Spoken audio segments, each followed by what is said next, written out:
सत्य असेल तेच दिसेल।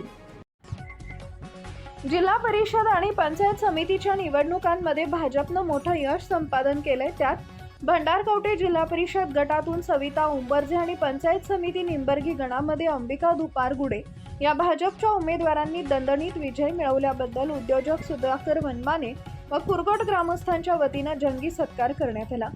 काल 9 फेब्रुवारी रोजी जाहीर झालेल्या निकालांमध्ये भाजपनं राज्यात आघाडी घेतली आहे। भंडारकवटे गटातून निवडून आलेल्या दोन्ही लोकप्रतिनिधींनी मतदारांचे आभार मानले। यावेळी उद्योजक सुधाकर वनमाने यांनी सांगितले की हा विजय विकास कामांचा आणि जनतेनं दाखवलेल्या विश्वासाचा आहे।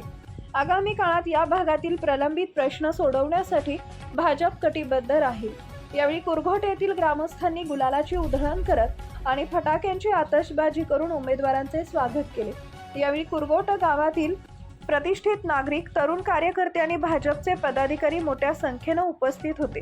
विजयी उमेदवारांनी या यशाचं श्रेय कार्यकर्त्यांच्या मेहनतीला आणि आमदार सुभाष बापू देशमुख यांना दिले। यावेळी जिल्हा परिषद आणि पंचायत समितीच्या माध्यमातून भंडारकवटे परिसराचा कायापालट करण्याचा मानस यावेळी उमेदवारांनी व्यक्त केला। गावांची सगळ्या मतदार बंधू भगिनींचे मी आभार मानते आणि भारतीय जनता पक्षांचेही आभार मानते आणि मला निवडून आल्याबद्दल भंडारकवटे गटातील गावांची सर्वांगीण विकास करण्याचा मी प्रयत्न करेन।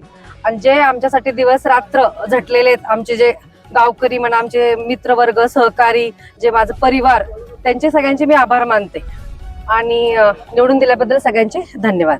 जय हिंद, जय महाराष्ट्र। ते महिला या राखीव मतदारसंघातून माझी धर्मपत्नी सविता उंबर्जे यांना माननीय आमदार सुभाष देशमुख साहेबांनी उमेदवारी दिलेली होती। त्या उमेदवारीचा जाणून आणि सर्व मतदारांनी मतदान केल्यामुळं आज विजय घोषित करण्यात आलेला आहे। मी बापू साहेबांचा आभार मानतो उमेदवाराच्या वतीने आणि तमाम मतदारांचं, बंधू आणि भगिनीचं मी मनापासून आभार मानतो। त्यांनी निवडून देऊन आम्हाला सेवेची संधी दिली। या पुढच्या काळात आमचे पद राहीपर्यंत आम्ही आतोरात प्रयत्न करू, लोकांना सेवा द्यायचा आतोरात प्रयत्न करूया। विरोधकांना काय आव्हान असेल? आम्ही विरोधक बापूंच्या विचारसरणीमध्ये फक्त काम करत राहायचं, विरोध वगैरे काही नाही, त्यांना नावही ठेवायचं, टीका करायचं, निंदा करायचं, काम करायचं। ओके, भंडारकवटा गटातील गावांच्या सगळ्या Subscribe now and press the bell icon. Never miss an update.